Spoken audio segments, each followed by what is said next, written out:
interactive as possible so that there's a very good participation among you guys and me.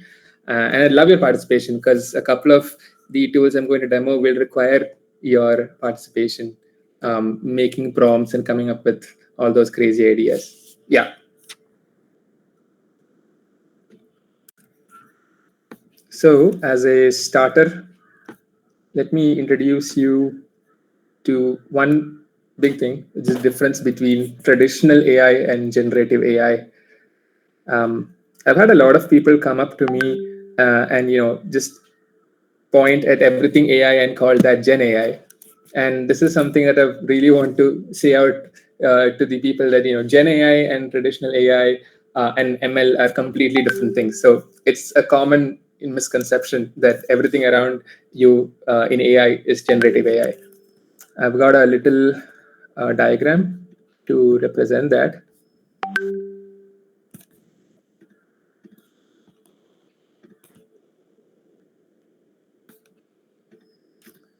Yeah, I hope you guys can see my screen. Okay. Realized I didn't need much PPT or slides, just one image to basically sum everything up. Yeah.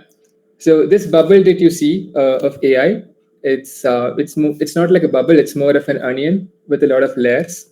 And as you go down each layer, the concept of AI becomes more and more detailed and more complex, comprehensive.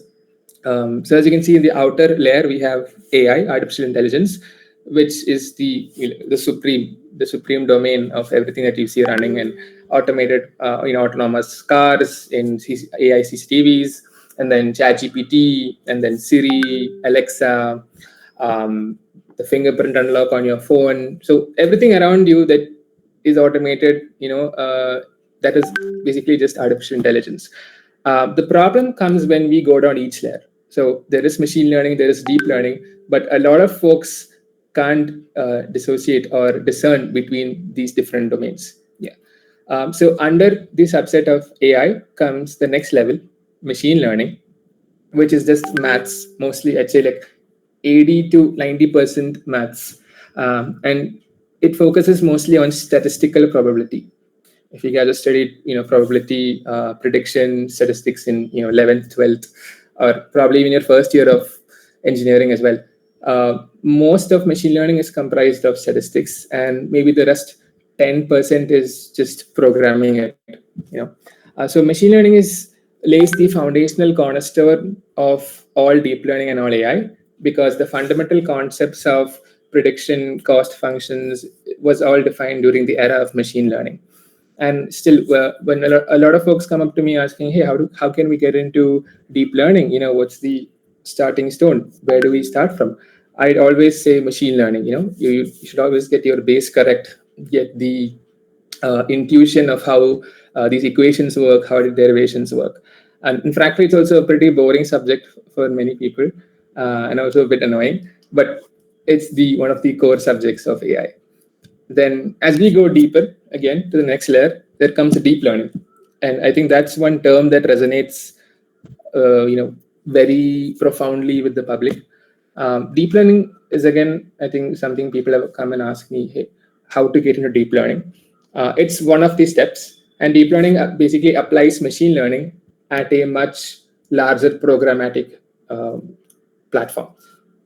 To be very simple, let's say GPT. Yeah. So GPT is an application of deep learning, and deep learning is an application of machine learning. So we take all the equations in machine learning, and then we scale it up to, let's say, 1 million equations running all at one time. So when you have like 1 million or 1 billion equations running, you kind of get GPT. That's the basic concept. And then in deep learning, we mostly program our way through things. There's not much of equation writing involved, less mathematics. I'd say like almost zero mathematics, but mostly just writing code, just coding your way through it. And then if we peel off deep learning and go deeper, there is generative AI. Generative AI is, again, very synonymous with deep learning. Most people find it synonymous, but they're truly not that synonymous, because there are ways other than deep learning with which you can create generative AI. but let's not go into that. So with deep learning, you can build generative AI, and you can also build like text to speech or speech to text AI. The difference between both is that generative AI is creative. So if you ask ChatGPT a question, it can give you a response in a million different ways. That is creativity. But if you ask, let's say, the face unlock, it's the best example. Face unlock on smartphones or on your laptops. That is not generative AI. It is an application of deep learning, but it is not generative AI. Because face unlocks uses deep learning models to recognize your face, a subject called face recognition, and then recognizes you, identifies you, and then unlocks your device for you. But generative AI does not recognize you at all. It creates something for you, be it an image, a song, or a video, whatever. So that would be the multiple different applications of deep learning. And frankly, since we're studying, generative AI is the key word here, the buzzword here. That's what the entire session will be focusing on. And then another application of generative AI is LLMs. Then I don't have to explain further. You have ChatGPT, you have Claude, you have a variety of AI models, not just for text, but also for image creation, sound creation, then your Perplexity, DeepSeek, a lot of other AI. So this is a very good handbook to keep in mind about the different subsets and the different applications of each level. An application of AI is machine learning, an application of machine learning is deep learning, and then so on and so forth. Yeah. So before we move on to the next section, does anyone have any questions or doubts that we need to clear off?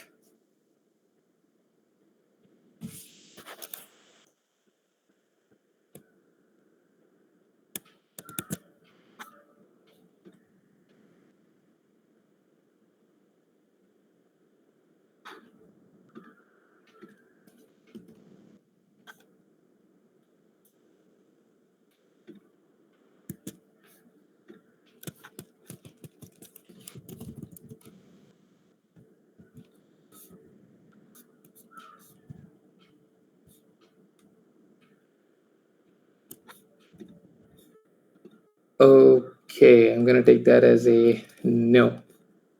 All right, fine. So let's spend like the next 30 to 45 minutes exploring some AI tools. This is a very wide audience, so I don't know if you guys have any familiarity with the tools I'm going to introduce. But if you do, please raise a hand or say put a hi in the chat. Yeah. Okay. So I'm going to introduce you to a couple of tools. Yeah.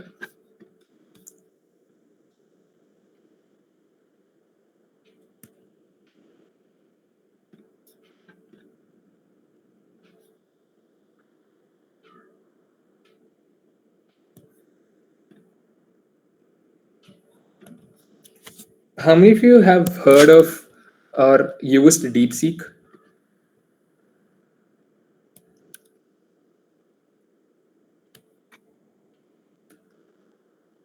Okay. Couple of you guys. You know what? I think it's best if you could use the raise icon like this. Yeah, that's much more easier.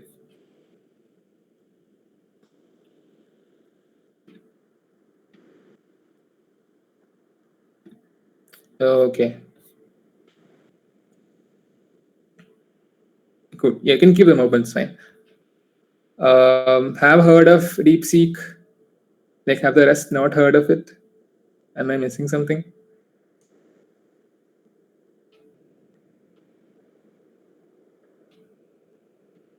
Okay. Anyway. Yeah. So for those who are not initiated with, 1 second.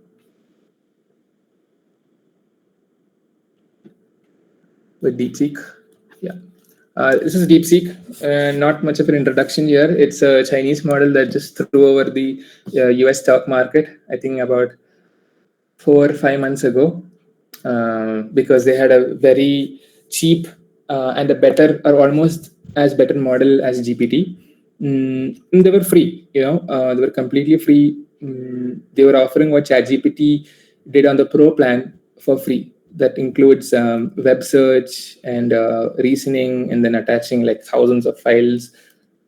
So one of the best things about DeepSeek is I usually use DeepSeek when I have a lot of files to analyze. So if there's like a multitude of documents, DeepSeek is pretty functional at that.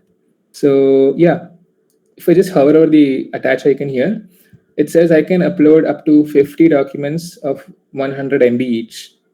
So I used to use this in my final year to summarize all the PDFs of like all the modules of a particular subject, and then break it down, like give me questions or PYQs, whatever.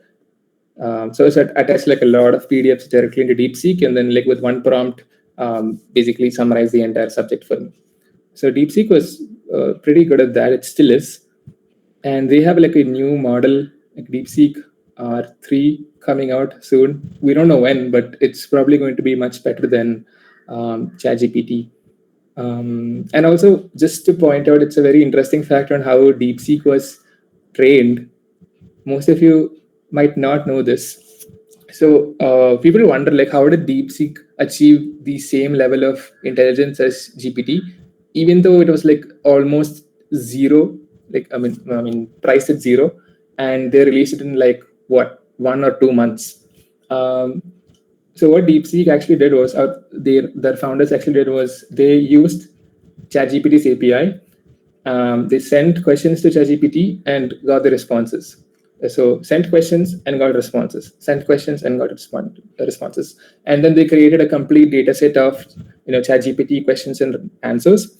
And then they trained a model on this data set. So now you have GPT level data with which you can train on.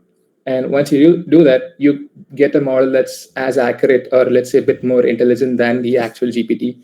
And you've trained it for less than the actual price that OpenAI took. So OpenAI took, I think, around what, $150 million to build GPT-4, and DeepSeek did that for a fraction, at like 5 or 6 million US dollars.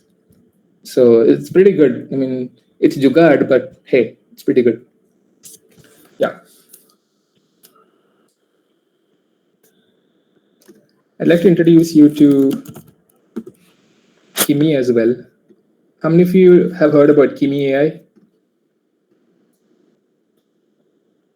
Have used Kimi? Okay, yeah. I think one of the reasons why it's not very well known is probably because they're Chinese, and Chinese isn't very well accepted in the community. Let's see.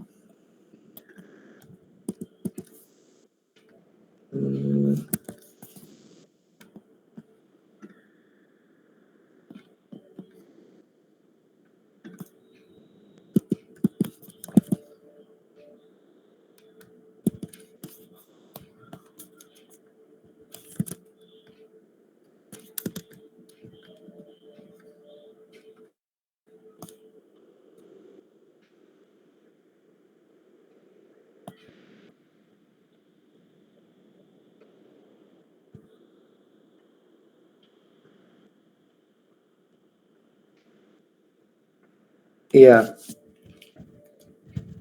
So Kimi, I think it's also a very good alternative to DeepSeek.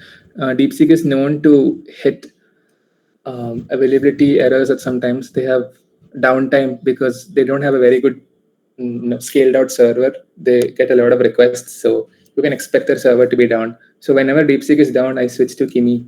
I basically just copy the contents of the chat directly into Kimi and let Kimi do the work for me. Again, Kimi has the same functionality as DeepSeek. Internet attachments, then reasoning. It's almost the same. Yeah. I mean, if you compare with GPT, again, both of these AI just have a very good functionality for adding as much files, a lot of files. Yeah. Yeah, I have a couple of chats here.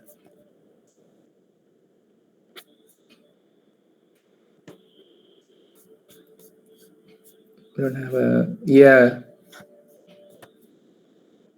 So I think GPT has like a limit of like 3 or 4 documents. Not really sure, but I have broken the limit with Kimi. I think somewhere I like added a lot of documents. Yeah. And guys, yeah, you can note this down. So you can access these websites along with me. You can bookmark it on your tab. It's very useful to bookmark it.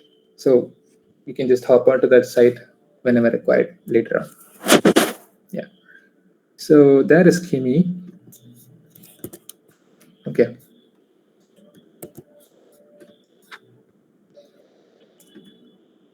The next AI I'm going to introduce is QN. How do you pronounce it? Is it Quen or QN? Yeah. How many of you guys have heard of this? QN?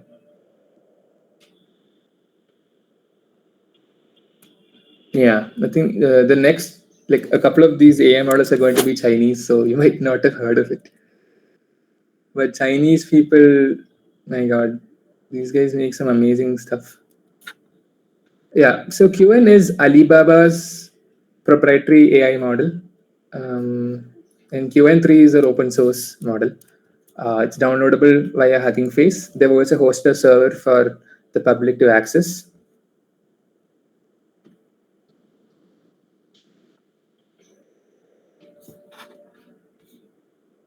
Okay, let's keep this down. Yeah.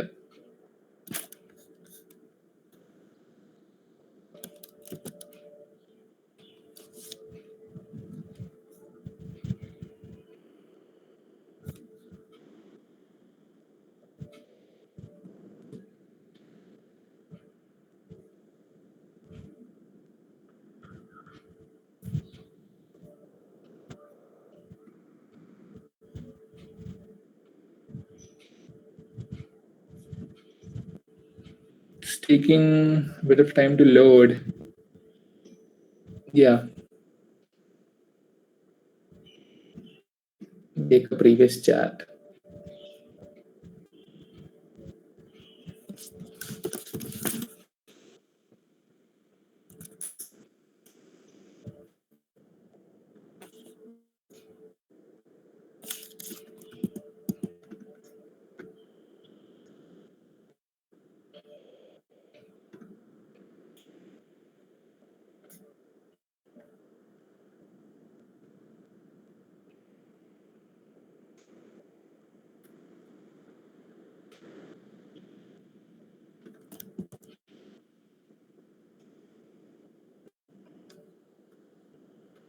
There's a couple of models you can choose from. I'd say go with the latest one. I haven't tried QN out much, but if you're facing like a physics or like a huge derivation problem, QN is very good at reasoning and maths. It's taking a bit of time to load. Okay, we'll keep this here and move on to the next. Okay. Just wanted to know, have any of you guys used any image generation, video generation, AI tools? If you can drop them in the chat.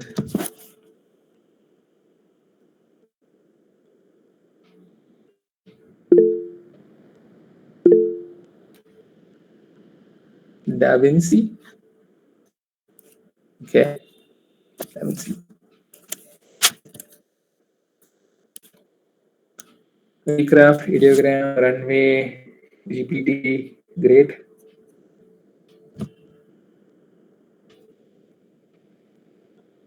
Field. Okay, they have a server error.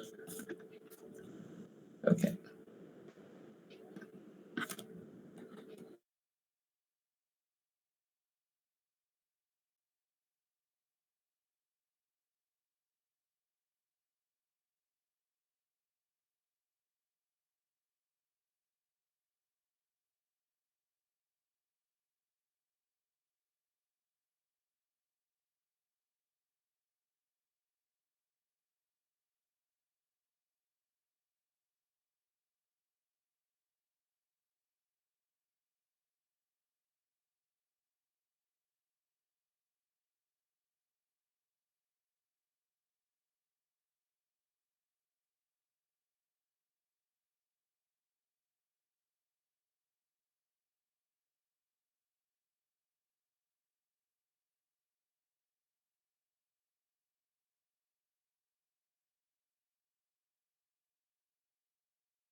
Hey everyone, I think it's a network issue. He'll be joining us soon.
Yeah, I just lost my Wi-Fi for a bit.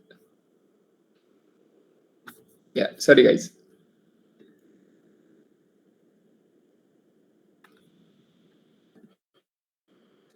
Where was I? Yeah, image and video generation models. So yeah, a couple of guys chat put some in the chat. So my question is, why so many options? When it comes to LLMs, it's everyone would just raise their hands and say ChatGPT. But when it comes to image and video generation models, why do you guys have so many differentiated opinions? Is there a reason?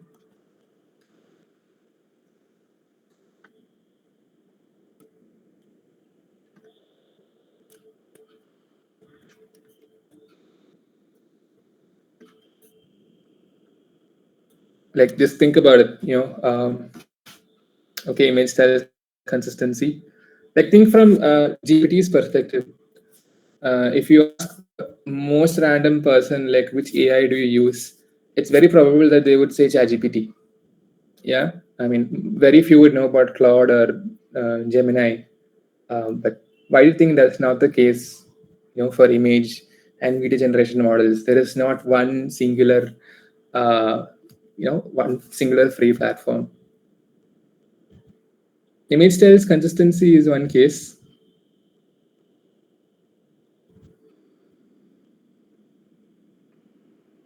So the one thing you guys might have faced is there is a paywall or there's a credit wall, right?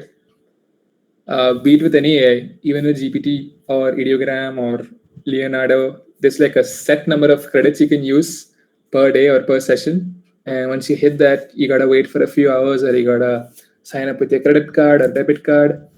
Have you guys faced that?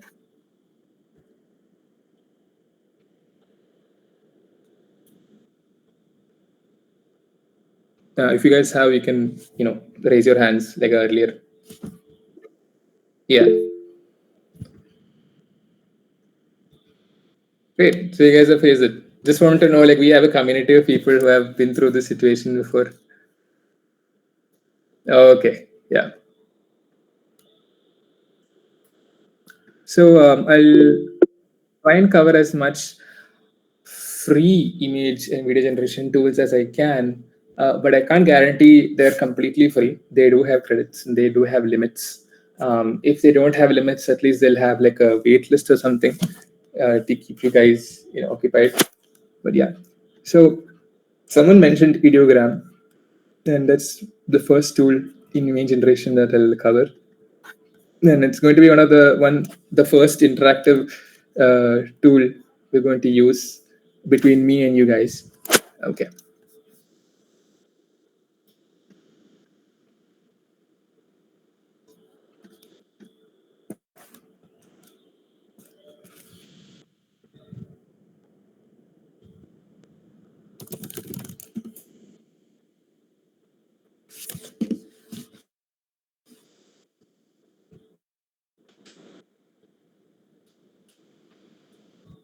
Yeah. So show of hands, those who have been to Ideogram or have heard of it.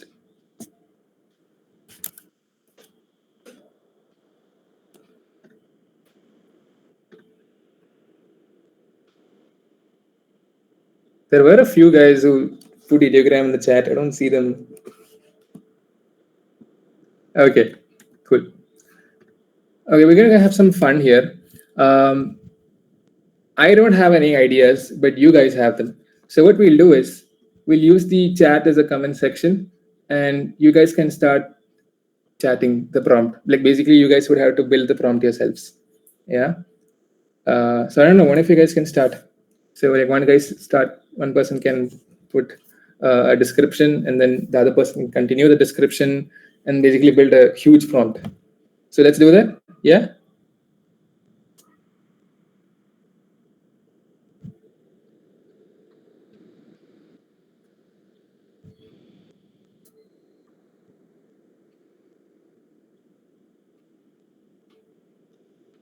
Everyone shy. Who's going to put the first message? Oh, thanks, Niranjan. We love your confidence. Captain America having a shawarma on top of a mountain. Okay, continue.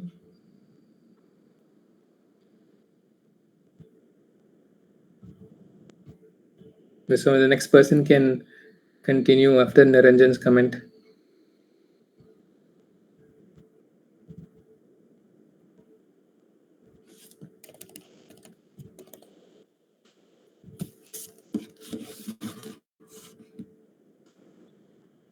And Ideogram is pretty detailed.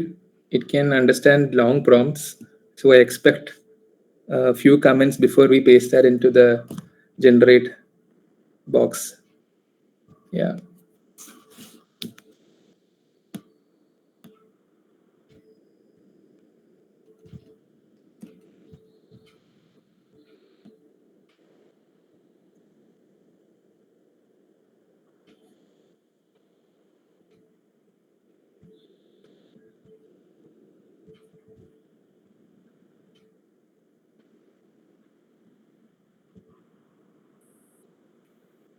Oh, there is a UFO about Captain America. Okay.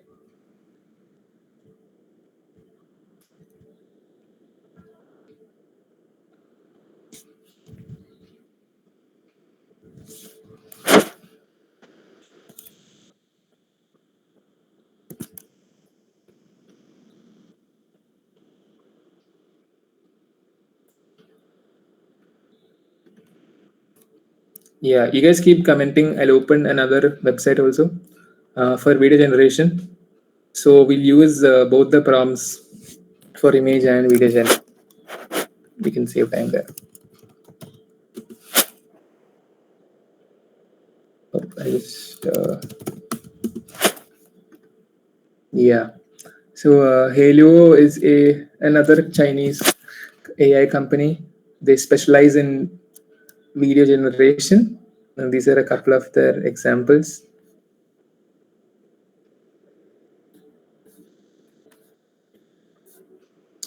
Yeah, let's go to video gen.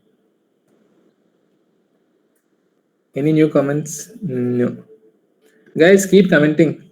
Hulk is right beside him trying to snatch the shawarma. Okay, it's good. It's getting interesting. Keep adding, guys.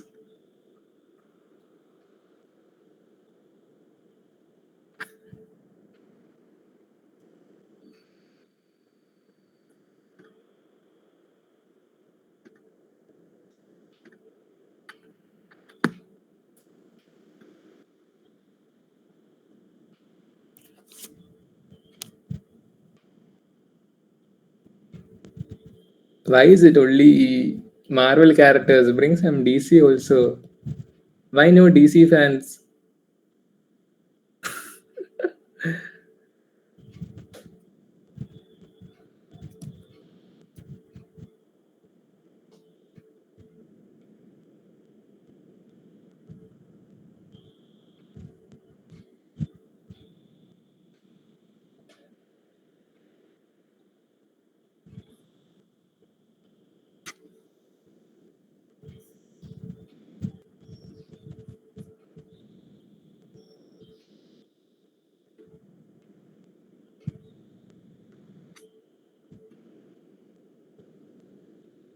Okay, if this is it, then I'll finalize the prompts and then let's generate.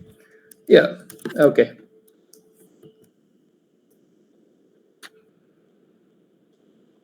Seems very interesting.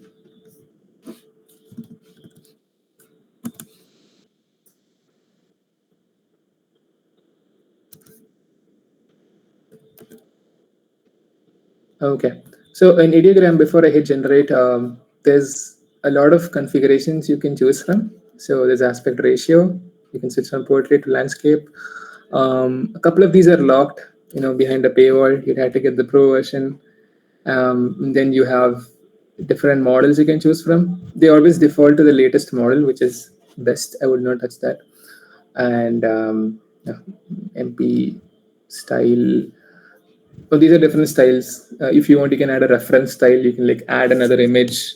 Like if you want it, an 8-bit or anime style or 80s, whatever, whichever style. Yeah, that's your choice. Color palette. So you can choose from a fixed color palette, and an ideogram is going to generate within those colors, within those bounds. Yeah. For now, it's set to automatic. Okay, let's generate. Let me copy this prompt. Okay. Let this one generate, and we'll go to Halo. So we'll let Halo generate the video for us. I think there's a directorial mode. Yeah. So one of the best things I've loved in Halo is there is this icon called camera movements, which lets you do. Oops, what happened? How to sign in? Sorry. Yeah. Yeah. So camera movements allows me to change the different angles at which the camera zooms in or zooms out, pans in, pans out. Basically, it gives you a director's point of view. There's a lot of preset options. Let's take downward tilt. Okay, and then that gets added to the prompt. And let's generate this. Oh, insufficient.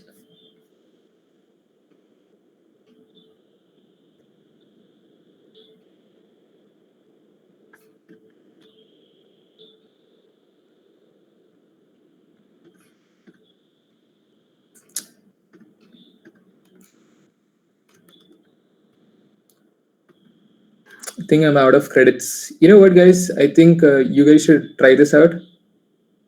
Just copy the prompt from the chat, sign up on your Halo account, and plug the prompt and see what magic happens. It will be different for each one. And if anyone has generated a video, you can screen share it for us so everyone can see, and it becomes even more interactive. Okay. Let's see our ideogram, Vada.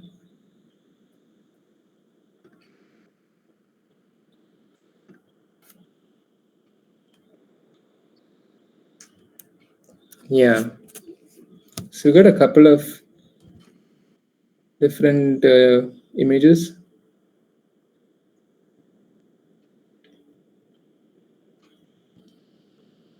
Yeah. So this is a ideogram, and I've used this other than just funny creations for a couple of other posters also. So mostly for like tech events, and if you guys are short on a designer, you can just go to ideogram and plug your prompt, your style, and yeah, these are a couple of posters I created for tech events, saving the designer from any trouble. Yeah.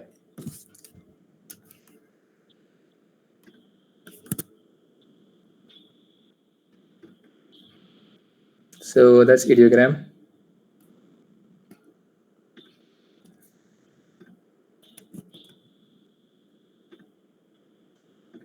There's another AI tool which I think it's common. It's called InVideo AI. This should probably work because I have not used InVideo as much as Halo. Has anyone used InVideo?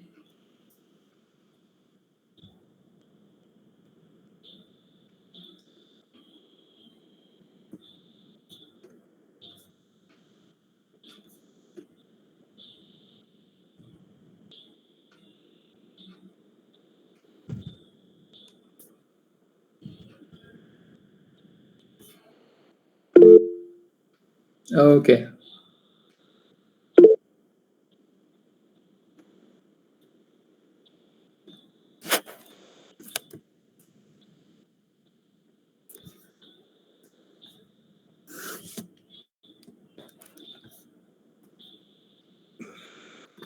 I'll not use AI twins for now. Okay, let's see.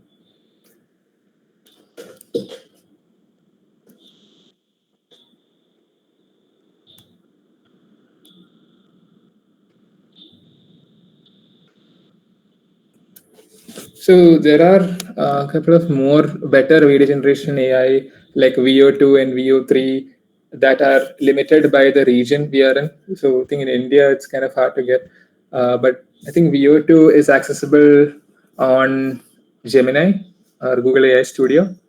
I'll do a demo for that too. VO on Gemini.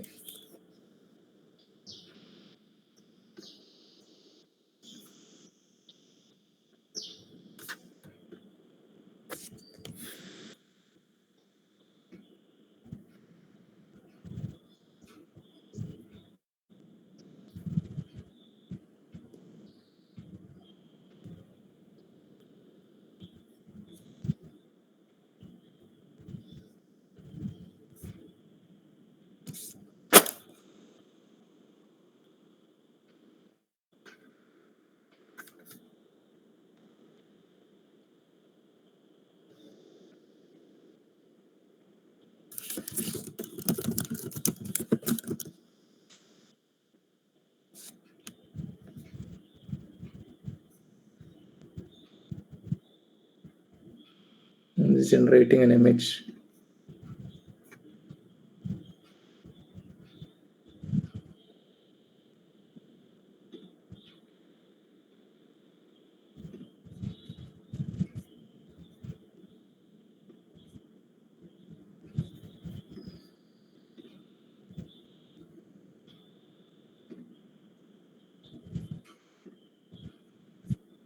Okay. I think I don't have access to VO right now. But for those who have not seen what VO can do, I'll show you a sneak peek. So people have been using VO to even clone YouTube, I mean, creators, video creators on TikTok, YouTube, Instagram.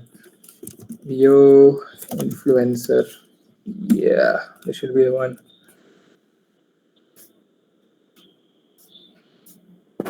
Yeah, this is one very good example.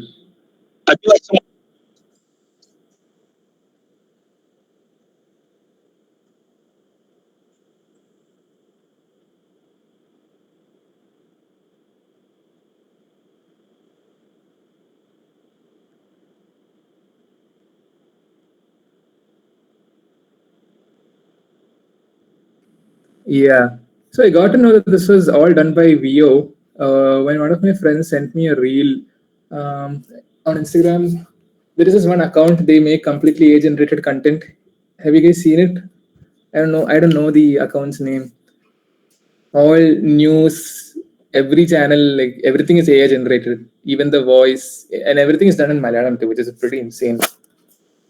Do you guys know anything about that? Oh, that's cool.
That's pretty cool, dude. Did you use AI just for the audio or for the entire video? How was it done? Oh, that's amazing. So in video, let's see. This is the same tool that our guy used.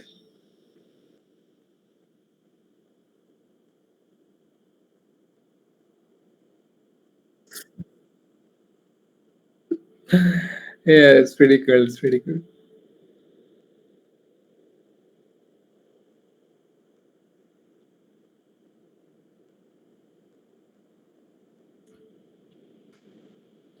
Yeah. So I think on the free plan, you guys use stock media, huh? But it's still good. It's a very good alternative. Pretty cool.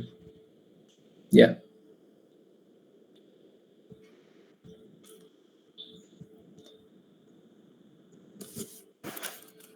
Yeah.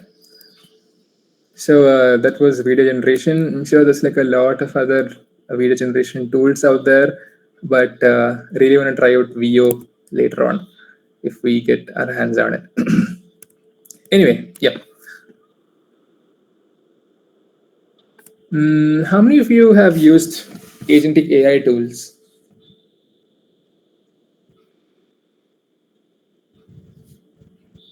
Maybe agentic AI in ChatGPT or maybe in your code, in your projects.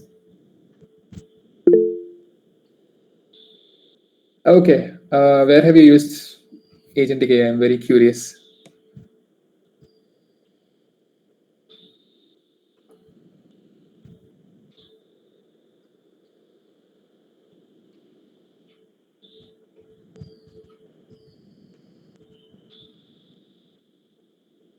Nobody else? Okay, yeah.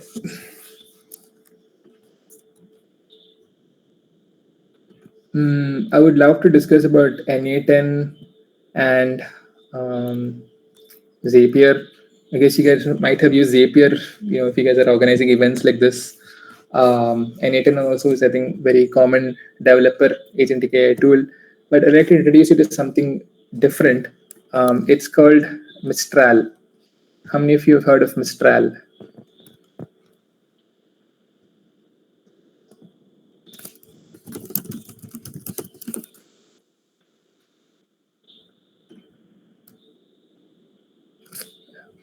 Okay, I think it's pretty new.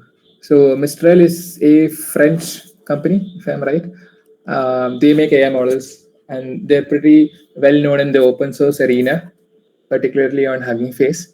So when it comes to communities like us, they don't have much of a reach.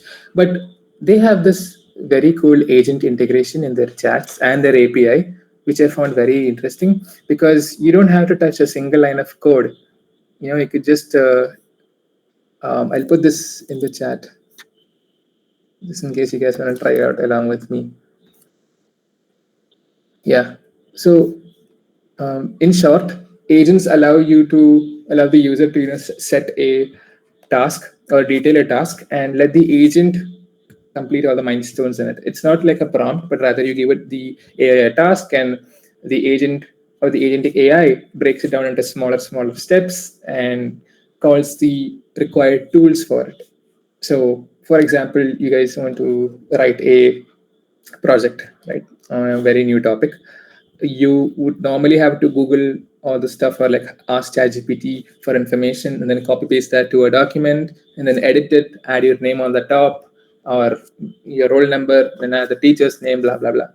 So that's what a normal human would do.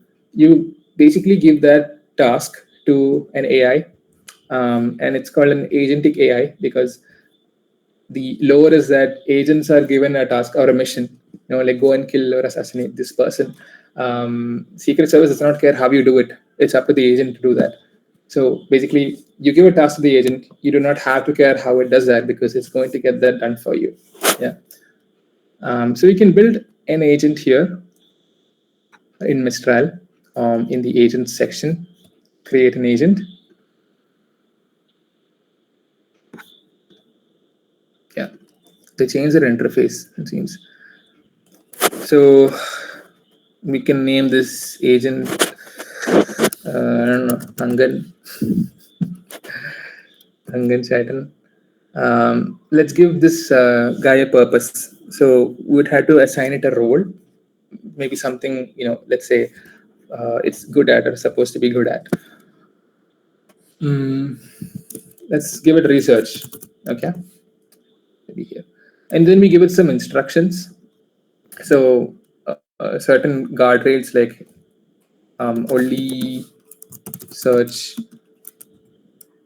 the following sites, archive,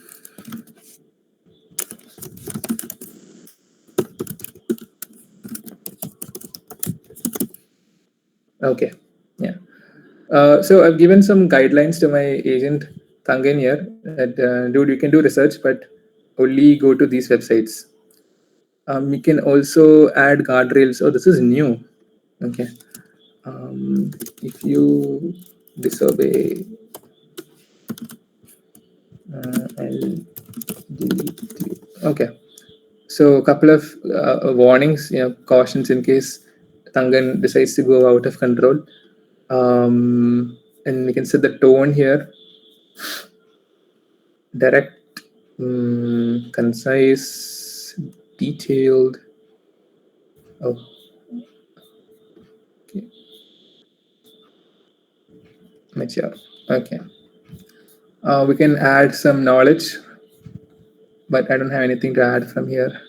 Web search. No need for image generation. No need for canvas. Okay. Yeah.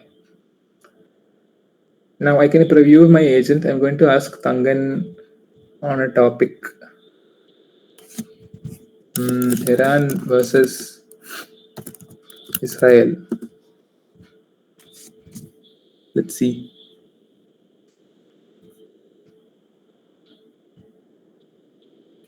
Okay.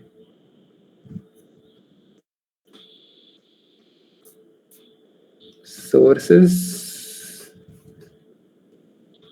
Yeah, so Tangan did a very good job. Tangan only went to the sites I asked him to go to and search, and it did web search. And this is actually a very interesting thing about how the agent is able to search on the web like an actual human. How many of you have heard of MCP or Model Context Protocol? Show of hands. Not heard of it. Okay, just heard of it because it's new. I don't think most of you or many of you might have used it, but you guys have used it without knowing. So MCP is integrated into almost every AI now, and it's accessible through all these tools.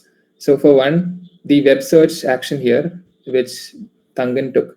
So Tangan does not have access to the internet or to a browser, but Tangan knows what to search for. So it's like having your search query ready, but you don't have a device or a phone. So you would call your friend and say, "Dude, this is my question. Can you quickly Google it and give me the answer?" So your friend who picks up the phone and actually Googles it, that's the web search tool, and the line or the connection between you and your friend is Model Context Protocol. So the web search here is a tool, and since Tangan cannot directly search in the web, it provides a query to this web search tool, and the web search tool takes that query to a browser, plugs it in, and returns the response. So the response is a couple of links from ResearchGate, and then Tangan will look into each of these links, again ask the web search tool to open the website and return the content of that website. So this is one of the greatest examples of MCP. And there's other similar ones. So all of these are MCP. So if I turn this on, image generation, Mangan is going to call the image generation friend and say, "Dude, create an image." If it's Canvas, it's going to call the Canvas guy and say, "Open up the Canvas. I'm going to generate some stuff in your Canvas." So these are all functionalities of agents. So when you're actually building your agent, in code, you would attach a lot of tools to your AI and tell your AI, you have all these extensions, you have these tools at free will, you can use them whenever you want. And that's what gives the agent the name of the agent. It's able to perform any task, no limitations. Yeah. So this is Mistral. It's a lot of fun you guys can have with this image generation and stuff, but we have a couple of more AI to go through. Okay.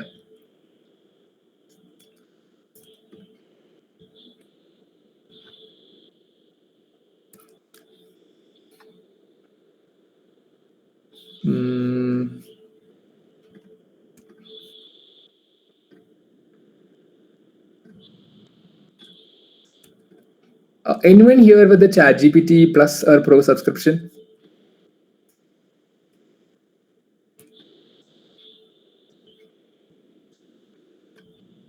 Anyone at all?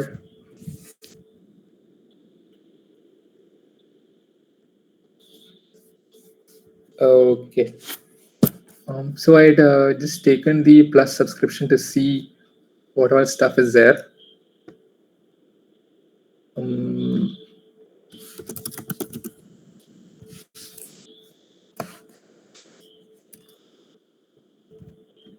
Okay. So again, introduction to MCP. In ChatGPT, you also have these tools to connect to the web, to create an image, to write or code, or to run deep research. So these are all again, extensions to which ChatGPT can talk to. There's also a new thing called search connectors in the Plus subscription. So you can add or connect your databases. So you can connect your Dropbox, your email, your Google Drive, whatever. And these are all enabled through MCP. These are all again APIs to which ChatGPT can just make a phone call and have access to all that stuff. Yeah. And also there's a variety of models you can select from. I think on the free plan, you guys use GPT-4o, but then there's O3, O3 Pro, O4 Mini, O4 Mini High. Frankly, the first time I saw these models, I went crazy because I don't know, all of these seem very cool. It's like getting a lot of chocolates, as a present from NRI Ammavan. You don't know, you're so happy to see all those chocolates and all those snacks. You don't know which one to try out first. Same feeling. So in my opinion, for me and for Mini High are the best after GPT-4o. O3 and O3 Pro are mostly reasoning models. You would not really require that. And these are pretty good models too. So in any case, if you guys get access to Plus GPT Plus, please try out O4 Mini and O4 Mini High. And image generation is also on par. So as you guys get the limited ones on GPT's free plan, it's unlimited on the Plus subscription. There's also Codex. I think if there is, yeah.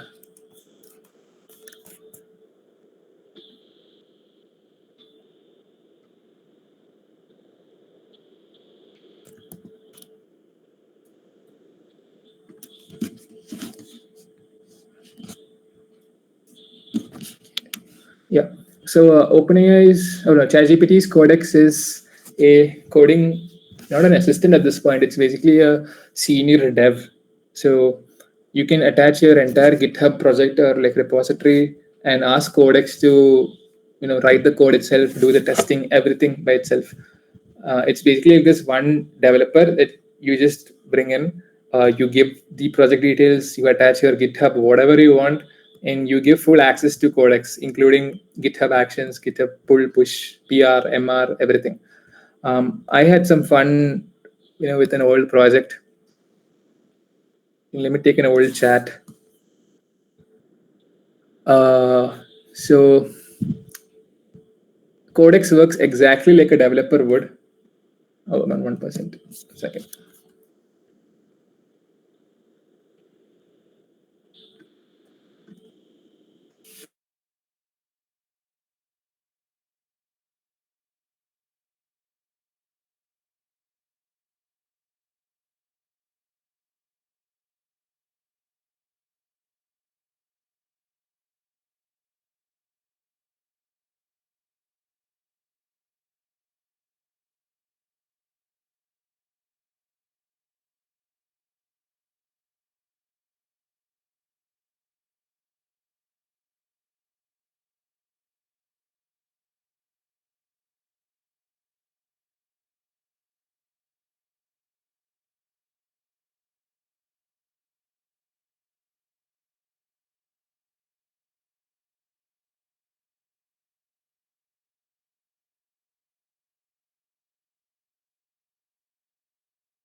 Yeah, sorry.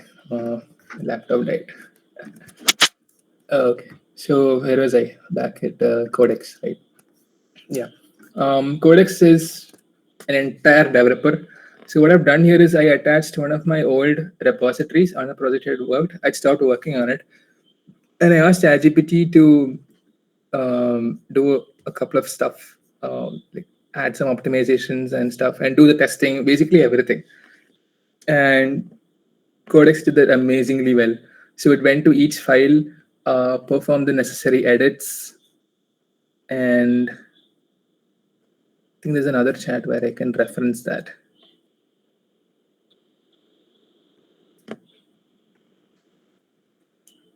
Yeah, these are the logs. So just like a developer would, Codex writes the code, edits the code, then it tests it in a sandbox, see if it's working properly, everything. And then once it's ready, it will create a pull request and just set it, send it to your GitHub. And in fact, in this month, the most number of PRs was created by Codex, more than Cursor and any other AI editor out there. There's also Sora. Sora is a video generation tool. I'm not authorized to use it. Authentication issue. Okay.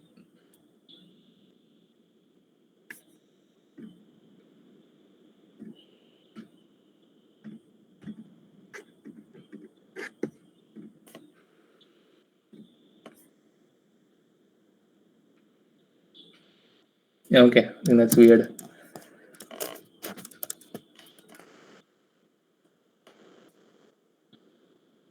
Cool. Okay. All right. And have you guys used Cursor? There should be a considerable amount of hands raised. Cursor. Okay.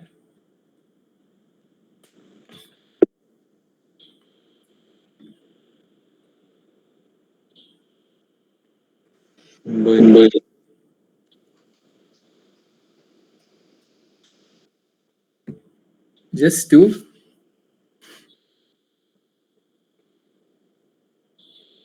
Okay.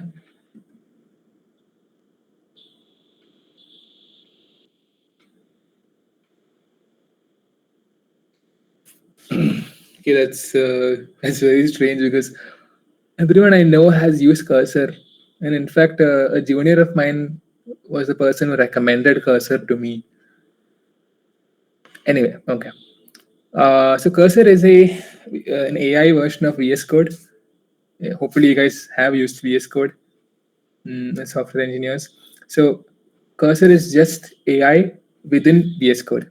It's the entire same interface as VS Code. You just have a chat on the left side, right here. Yeah. So I guess you can see my screen. Yeah.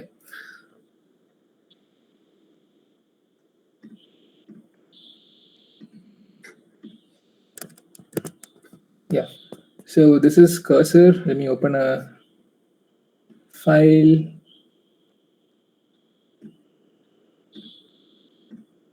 Okay. The entire same interface. You have your folder directory here. You have your terminal here, and you have something new here. It's the chat. You can chat with your AI, and talk about anything. Yeah, it's really cool too because I don't have to reference every single file where edits need to be made. Cursor figures that out itself and makes changes. So I had fun adding Razorpay's digital payout. I think this is a new window. Cool.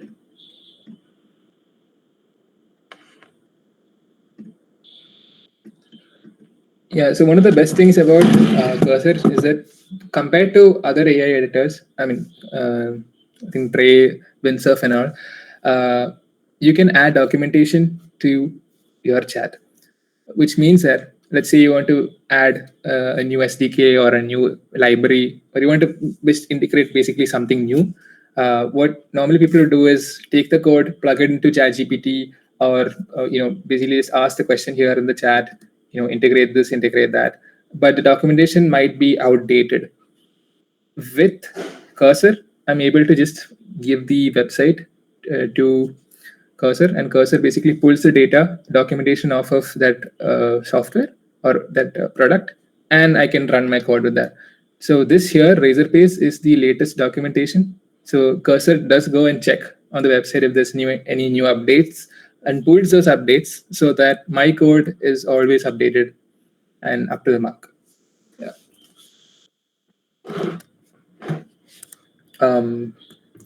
Just simple prompt.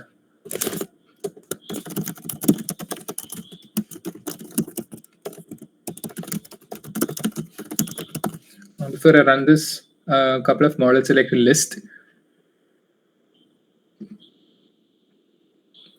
I'm on the paid plan also, by the way, just to point out. So I've not seen the free plan, but on the paid, you get a lot of models: Claude 4, O3, Gemini, GPT 4.1, 4o, DeepSeek. So far, Claude 4 is one of the best.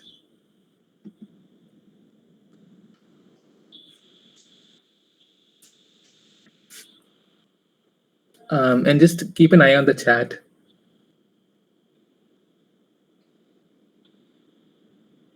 Yeah. So you see these small annotations like read this file and read this file, and then a subset of these, it read all these files, it read all these files, I listed all these files. So these are all, again, as I showed you earlier in Mistral's agent chat, are applications of MCP where we have given Cursor the ability to view files through some functions. So there's a function to view files, there's a function to read files, there's a function to edit file. As you can see, that's what's happening here. Cursor is using an edit function file, an edit file function to perform edits in this file. So it's just making a phone call to the function and saying, hey, this is the file I want to access. Please open it for me. Give me write access. Boom. Again, Cursor is also a very huge wrapper of VS Code and MCP.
Okay. So it's editing a bunch of files. Normally, I would not accept this without reviewing. So the AI generated code it seems good, accurate, but always the best practice to review the code before you accept. Because this code is going into production, AI can make some errors, unaccounted errors. So it's, yeah, well, I'll leave this here. Okay. Now, for those who cannot afford the Cursor paid plan, there is another AI editor, just like Cursor, offers the same models that you get on Cursor's paid plan for free. And that's Trey, this fella here. Yeah.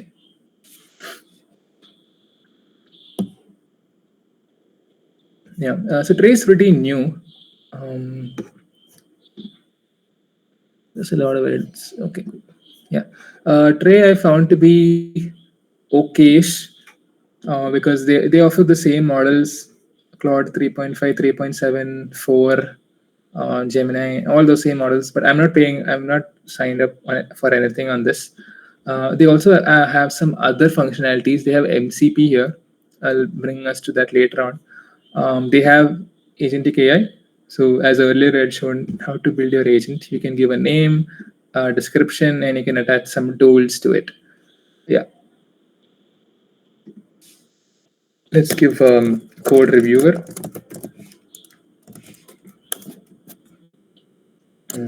Review the code after traits. Okay.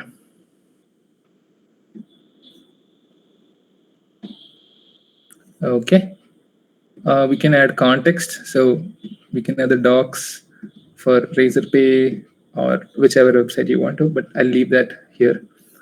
You can attach images, pretty simple. Okay. So I'm going to use MCP. I've attached Puppeteer. Okay. So what I'm going to do is I'm not going to attach any docs here for Razorpay.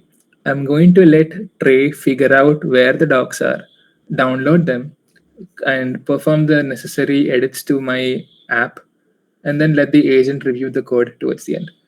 So under the section of MCP, I added the Puppeteer, which is a scraper, a web scraper. Okay, it's added. Okay. I'll copy the same prompt from Cursor. Cursor is still running. Okay.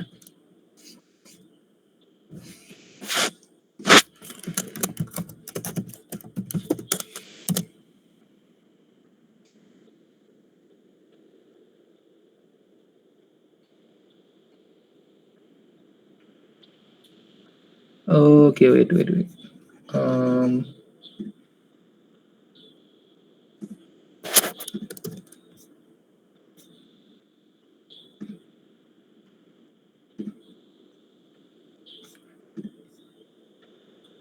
Seems like we can only use one agent at a time. Anyway, it's fine.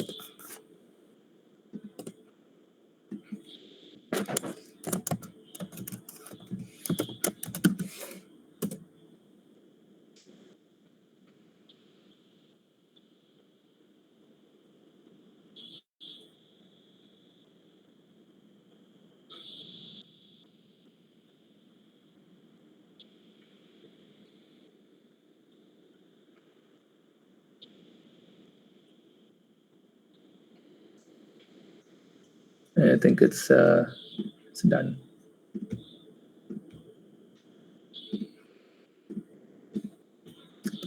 Let's try another one.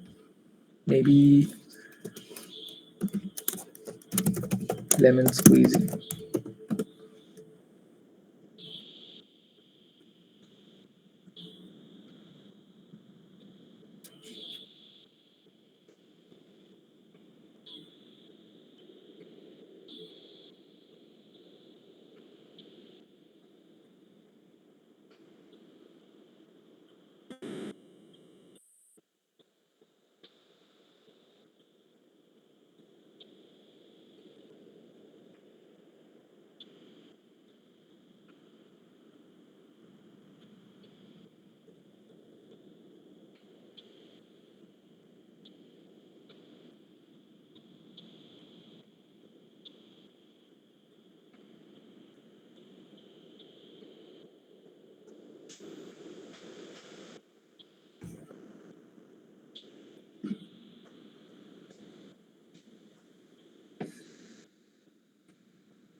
So our MCP did a quick web search for an example of a lemon squeezy API. It's got the results here. Went to the docs. Pretty good. Pretty good.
Yeah.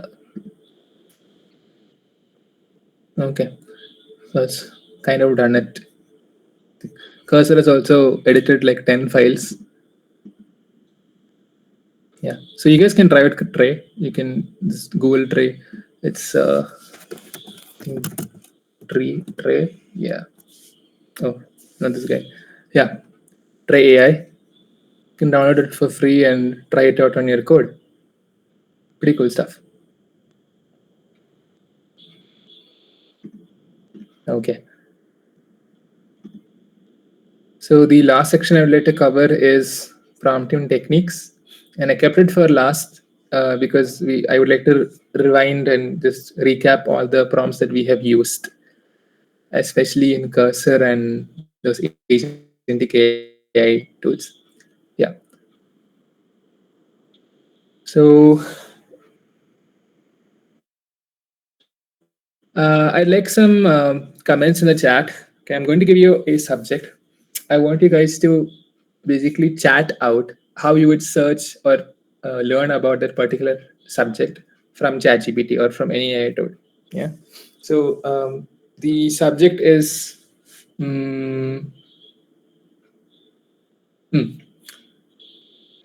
a session on AI tools. So let's say you want to learn more, or you're preparing for a session on AI tools. Uh, can a few of you chat out what your ChatGPT query would look like in the comment box?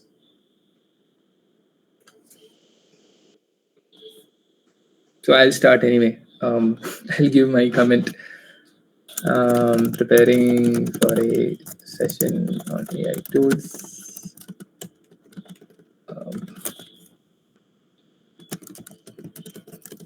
Give an outline.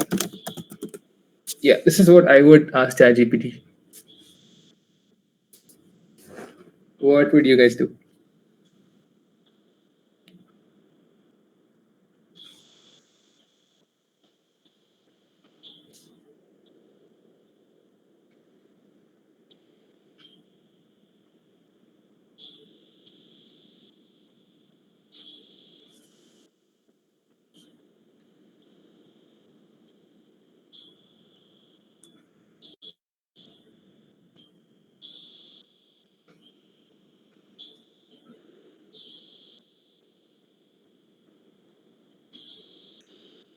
Anyone?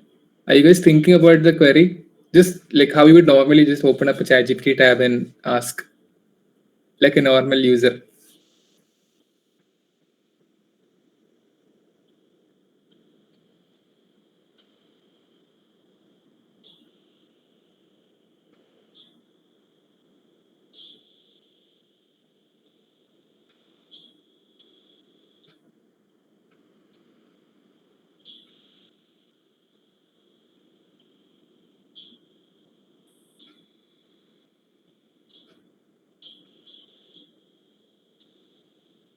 Yeah, that's very candid.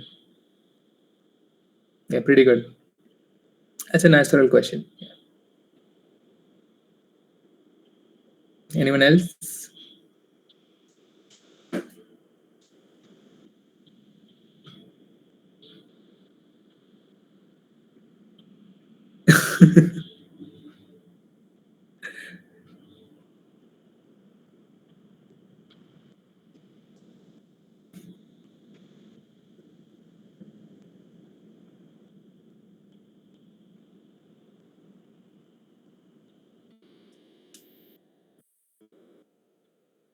Oh, that is good. Give me good results for last week. Just listening. Explain like I'm 10. Great, great. Yeah, you guys are creative.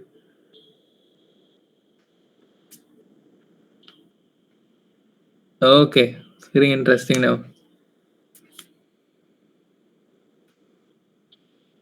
I think we've all learned from experience the way how these AI tools respond. We know exactly how to talk to an AI.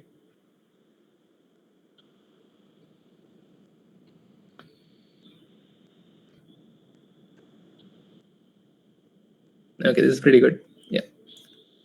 So actually, all of these prompts can be plugged or clubbed together into a single prompt, making it way more comprehensive and setting the boundaries of what ChatGPT or what that AI should search into. So, for example, I started with giving me an outline, and Niranjan pointed out the time. I mean, like we have only 5 or 10 minutes, or did you mean the session was 5 or 10 minutes now? Whichever. But again, time is a very good constraint, and this is creates of a future right maybe in the next session. And then yes, you mentioned the level of or the qualification you are in, third year engineering. Outline. Okay, yeah, Afia has mentioned the duration, 2 hours. Anjali has added a threat. So I think this we can add towards the end of the prompt just to make it a bit afraid. Explain like I'm 10. Yes, that's very good. This will also make you understand what you're searching about. List of topics, resources. This is also a very good addition. Yeah. So we can put this all in a single prompt, but let's make it a one-liner, right? Let's put it into a bunch of bullet points. So there are a couple of formats we can set this prompt into, and I'll introduce you to 4 or 5 of them. We can note it down. It will be interesting maybe in your future when you have to search on a topic or take a session or write a letter or do a project, whatever.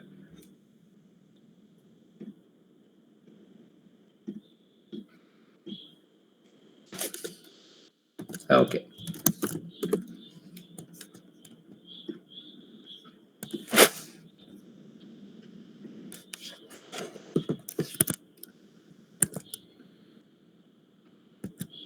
Yeah.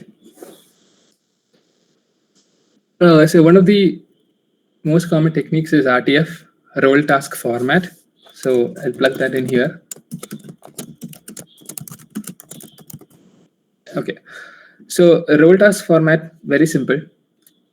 The role is where you tell or give the AI a role. So in here, you will ask ChatGPT to be an expert in AI. The task would be the mission or the objective. So the task is to take an AI session, and you want you want details on that. And the format would be the guidelines and the constraints that you guys have mentioned. So let's take all your prompts. Let's turn it into an RTF template. Okay. So role. Let's put role out. You are an expert in AI tools and are updated with the latest info and news. Okay. Now, what's the task? Taking a session, or rather, I'd say advice on taking a session on AI tools. Now comes the format. So in the format, you can put any guideline, any constraint. So the number one, let me go back to the chat. Okay, I'd say the number one thing is first give an outline of the tools. Number two would be for 10 minutes. Let's give a time constraint, 2 hours. 2 hour session.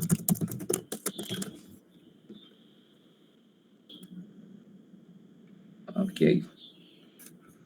Attach necessary resources. What else? Explain Lecom 10 can be translated into attach an analogy and example relatable to a 10-year-old for okay.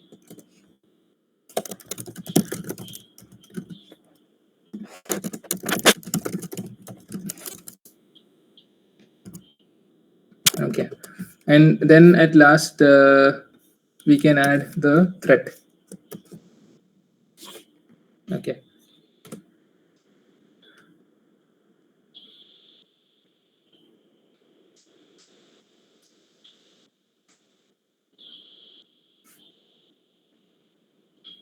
So this is exactly like you'd want it. You would start the session off with an outline of AI tools. Let's see where it goes. Probably 10 tools.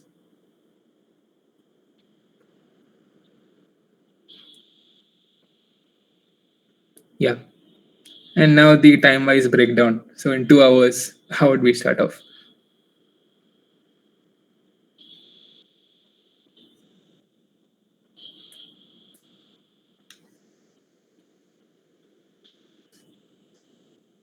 So it's doing pretty well. We're getting a very structured portfolio, a structured itinerary of the session. And it took no more than 2 to 3 minutes to write that prompt. So usually if you would just have gone with your prompts, you would feel that, hey, something is missing. Let me prompt it again. And you would just spend maybe 5-10 minutes prompting GPT. for the output you want. But this gets the job done in a single prompt, not more than 3-4 minutes.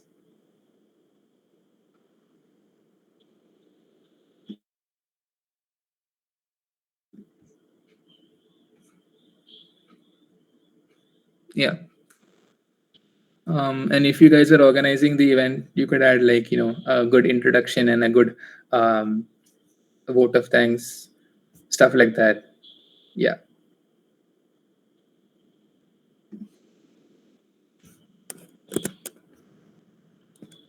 Okay. So that's RTF. Very useful. Been using it for a while.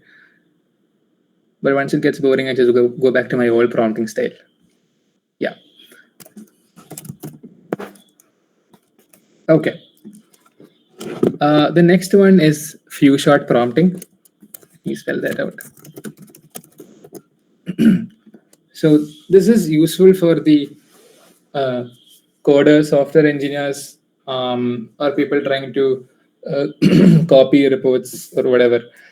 So most of you might have faced some issues while, let's say, adding a new library to your code, or copying a code into the style of another code, right? So let's say, for example, I think Gemini, I think ChatGPT has this issue, I think. Let me see if I have some boilerplate code to give you an example.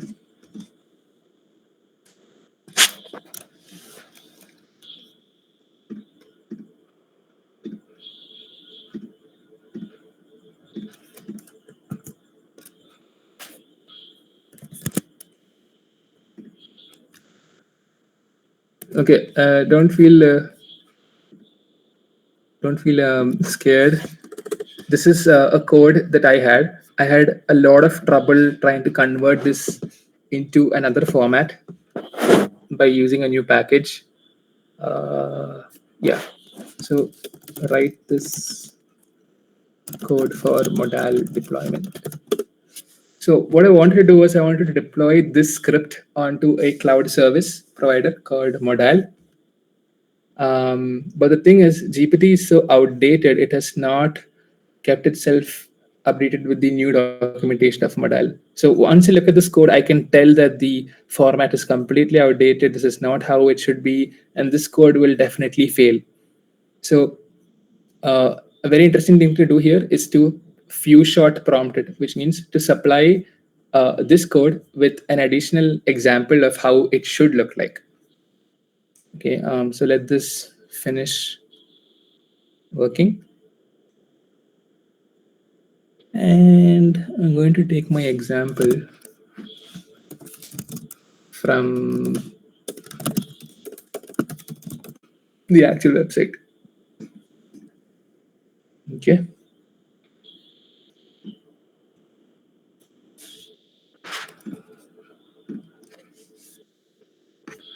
And this is the updated code. So this is just an example. Now I know that this code is generated completely wrong. Instead, I'm going to give an example.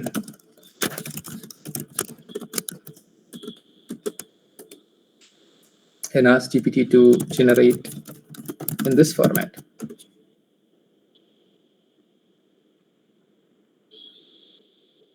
Yeah.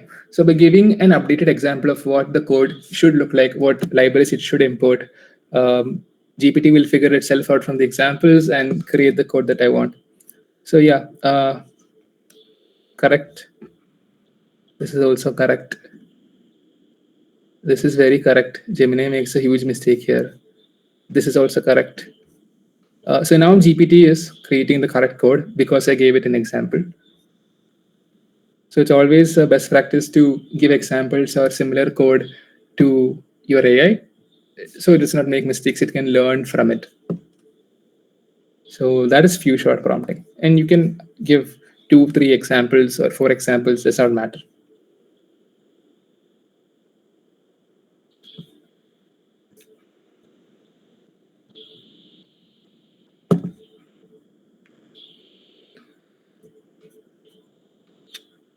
Okay, so that's that.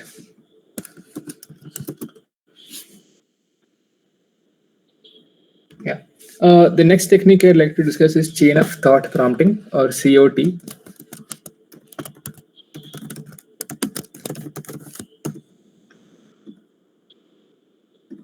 Okay, before we go into this, how many of you know about reasoning in LLMs? Show of hands. Have used reasoning? DeepSeek users will know about reasoning.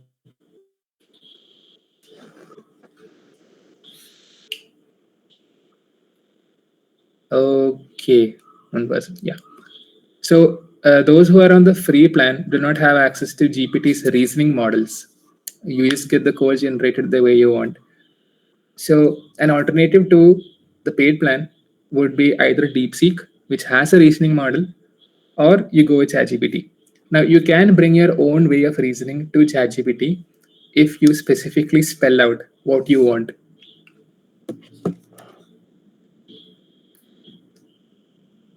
So, okay, I'm going to take the same code here. I'm going to plug it into chain of thought. So what chain of thought does is, I'm going to give GPT a problem, and then I'm going to ask it to break the problem down into smaller steps and complete each smaller problem as a subtask. It's like having a huge mathematics problem. You break it down into smaller chunks, and you complete each task one after the other. And so finally, you have a good answer. And that's a good way of coding as well. Instead of having the AI just generate the entire code for you without understanding where the changes have been made, is better to correct or fix each snippet one at a time. So let's just do this. I'm going to add a bit more of stuff. Write this code for modal deployment. Rather, what the code for modal deployment. Break the code into smaller sections and solve each. Provide rationale for each modification. Also supply reasoning for when and where the updates have been made. This is a good enough prompt.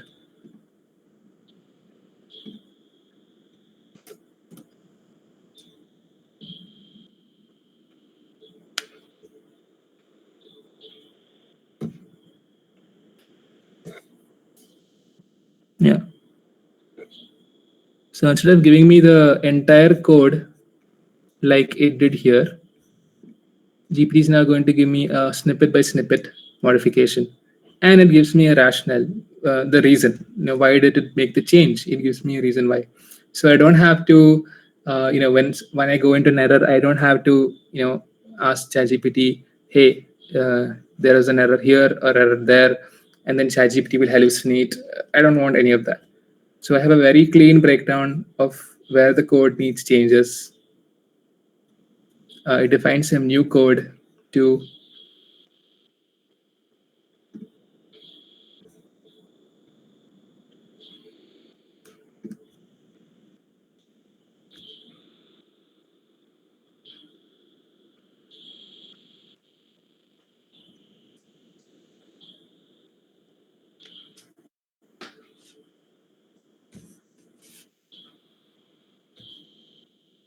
Okay. Now, if I want, I can create the full script.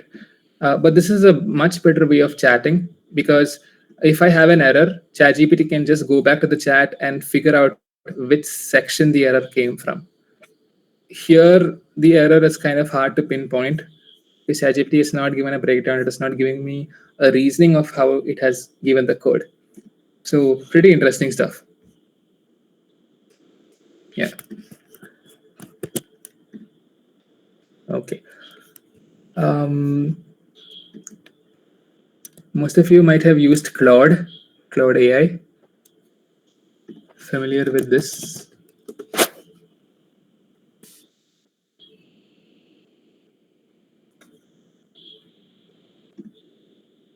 I guess, yeah. So Claude's website its web platform almost as similar to ChatGPT. It's missing out on a couple of tools. Web search is there, yeah, but a couple of stuff from GPT is missing. So they have another app called Claude Desktop. And that is amazing if you are a developer, because there's a lot of tools you can code and integrate into Claude Desktop. So I'll give you a preview of that. So I've been having fun with the Model Context Protocol, MCP, because I can write my own tools and give Claude the access to my entire desktop, my laptop in general.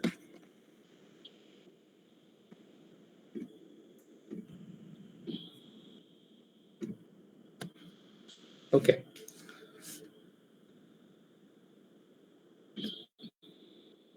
Yeah. So this is Claude Desktop. It's different from the website in the fact that this Claude can access anything and everything on my laptop if I give it access. So it has the same stuff, upload a file, add from GitHub.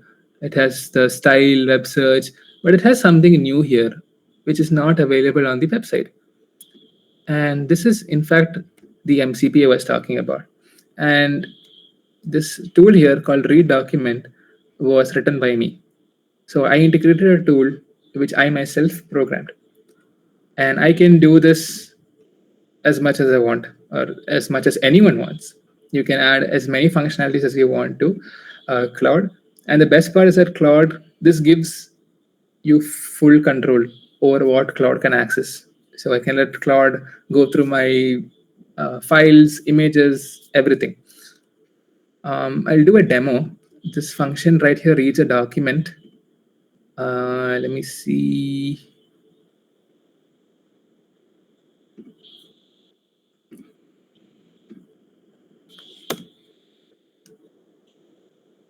You see exactly, it's in server.py.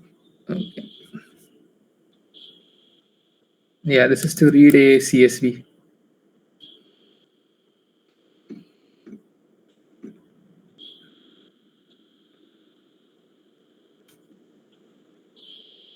Mm.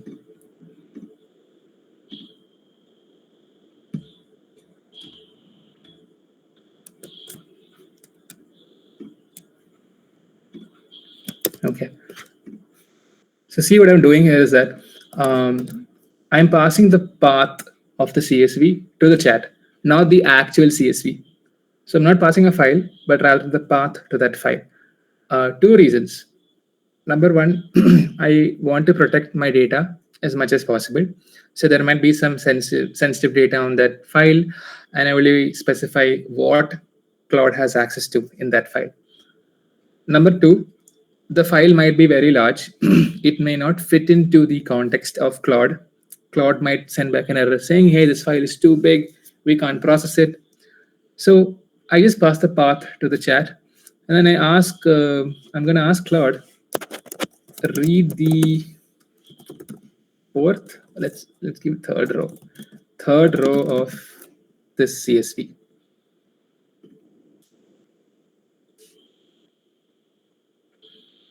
And Claude is going to see which tools it has access to. It has access to a function called read document, and it has passed the file path and the third row, and it has returned the details. So in fact, we have files that are very huge, which cannot fit into Claude's memory. So we use MCP to just pass the path, mention which rows it has access to, and do it. Let me try another one. I think Claude can read multiple lines at a time. Read rows.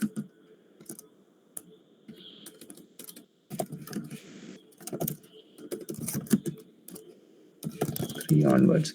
So rather than one row, it's going to read multiple rows starting from 3.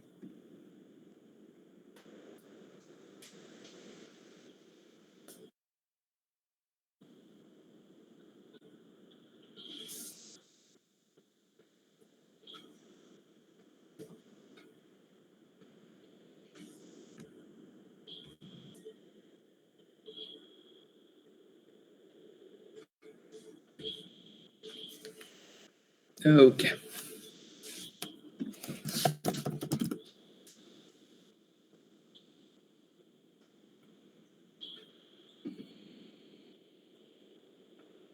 Oh, I think it only has 3 rows. Damn. uh, let me see if there's a bigger file. Probably this one.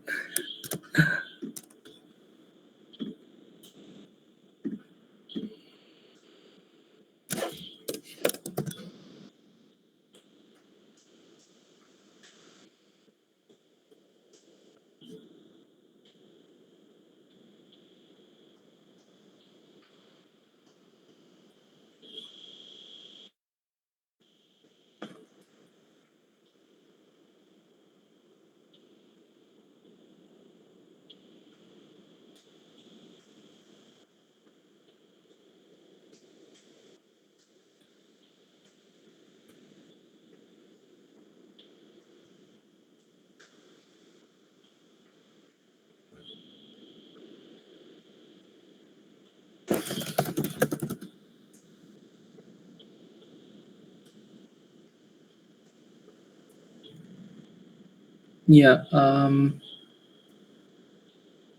Claude had the maximum length for conversation. That is so sad.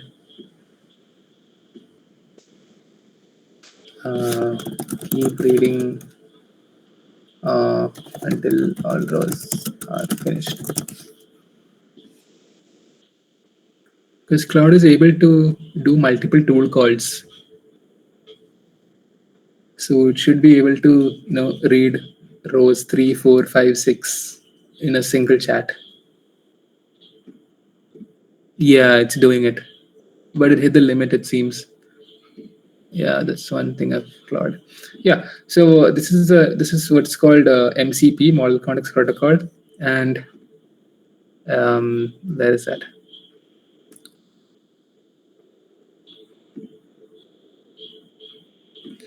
Yeah, this is how we define the functions for it.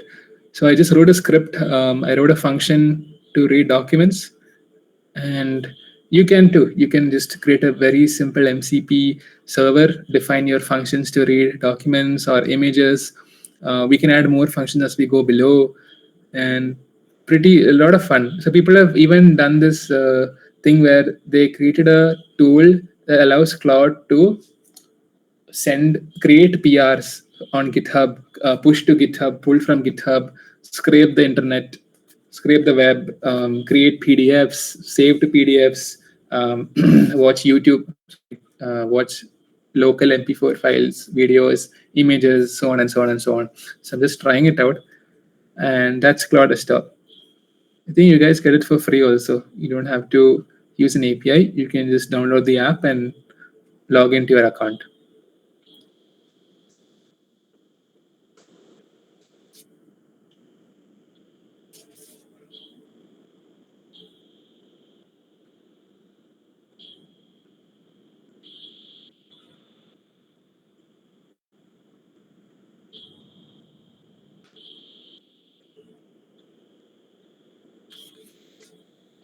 Yeah.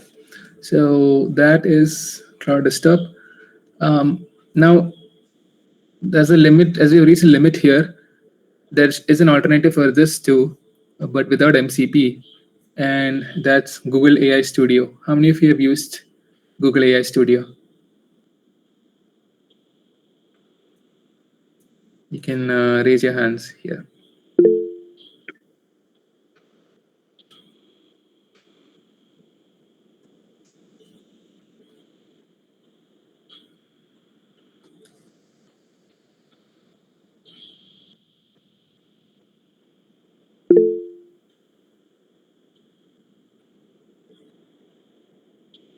Okay, a few.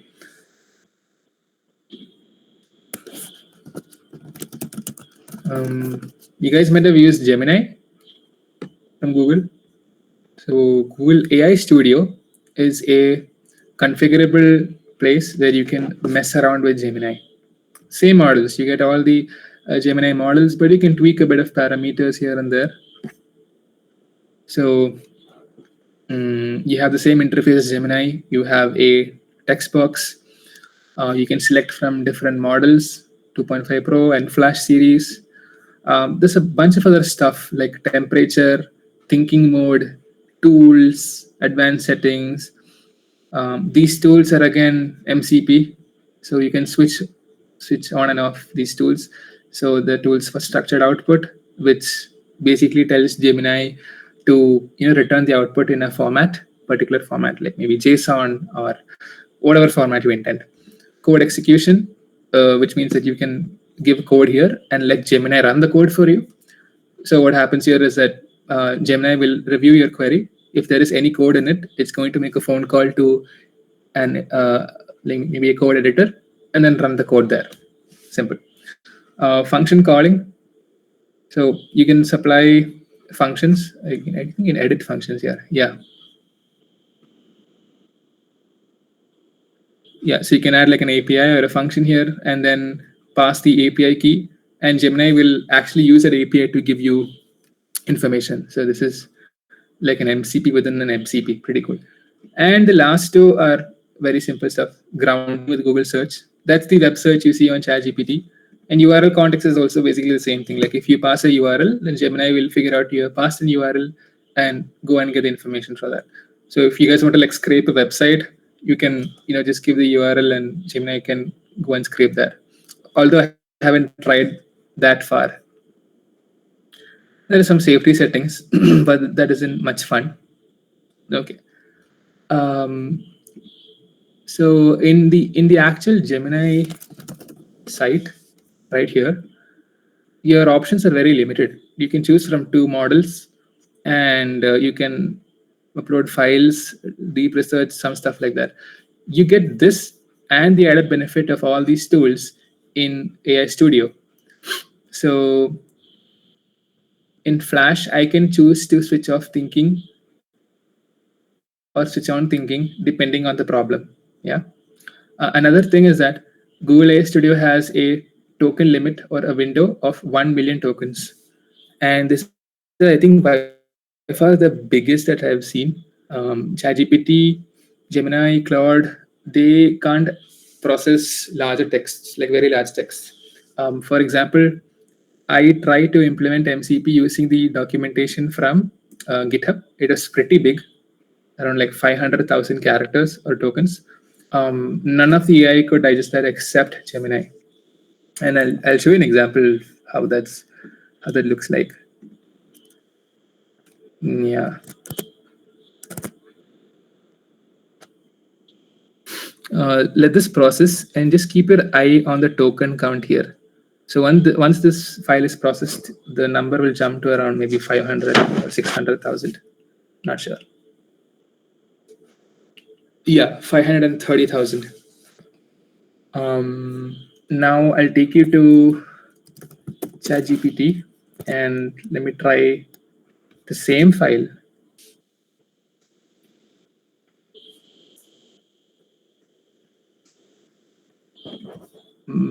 Let's see, create a simple document reader, MCP.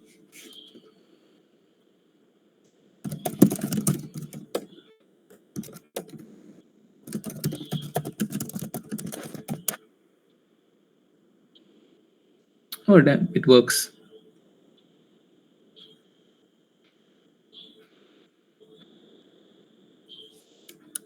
I think DeepSeek faced that issue. One of the AI made me come back to Gemini. One of them.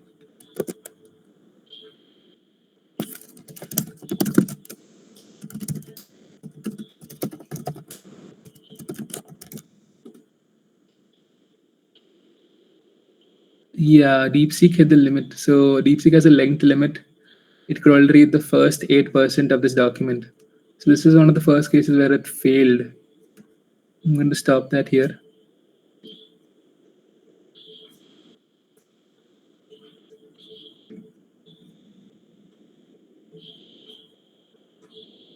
Okay, both of these did a pretty good job. Yeah. So I can keep chatting with this. So let's say create the client script as well.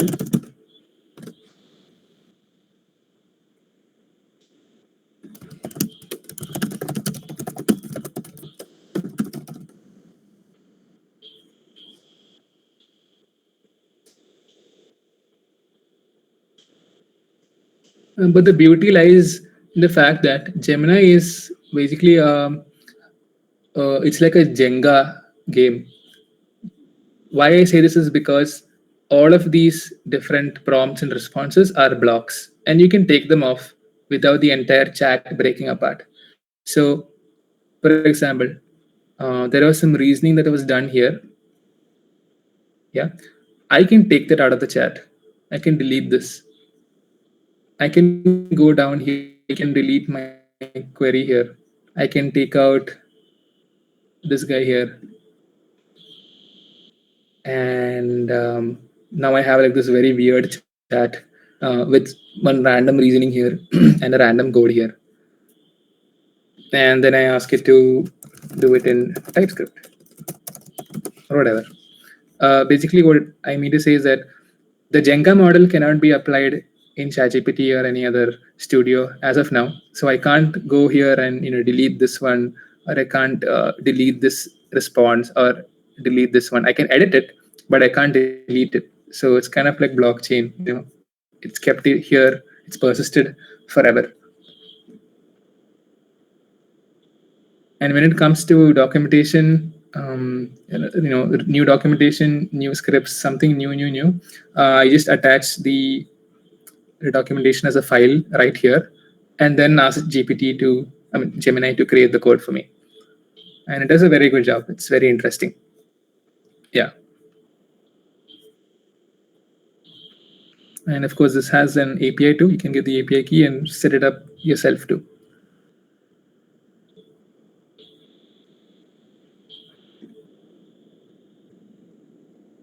Yeah. So I'd like to close with Gemini. I think we've gone through a lot of tools, some of them which came on the fly. So I'm open to a Q&A. If anyone has any questions, any queries, you can ask them or you can put them in the chat, whichever.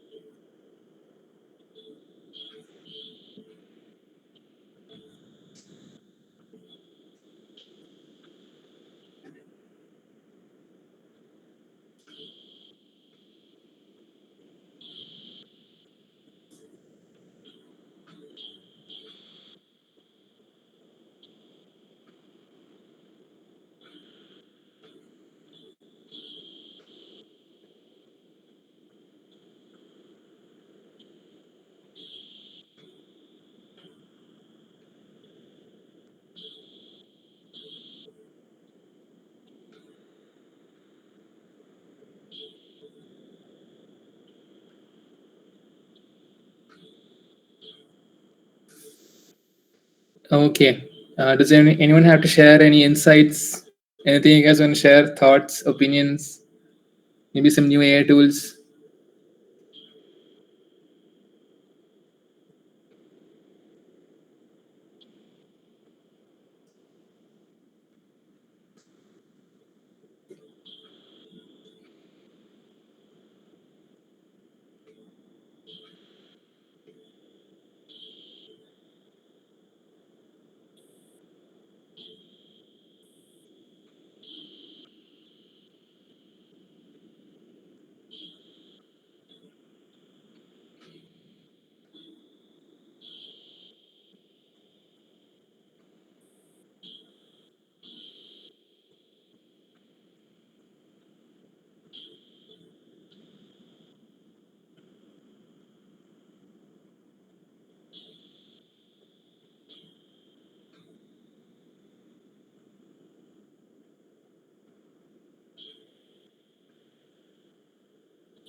Okay. If that's all, yeah, I hope this was interesting to you guys.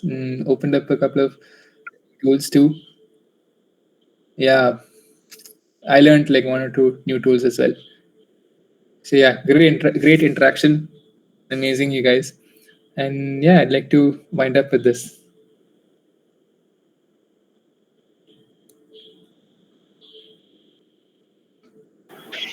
So yeah, I guess that was a wonderful session.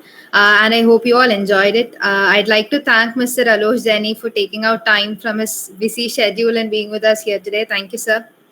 And thank you to everyone who participated as well. Now, as an add on to the event, we'll be posting a game on the WhatsApp group wherein you'll have to guess whether a couple of things are AI or not. So, I request everyone to participate. We also have an exciting prize pool awaiting the winner. Also, we'll be posting a suggestion and feedback form in the group as well, wherein you can put in your suggestions for the upcoming episodes or feedback related to the current one. And yeah, so I hope you all enjoyed the session and hoping to see you all for the upcoming episodes. Thank you for joining us today. Thank you.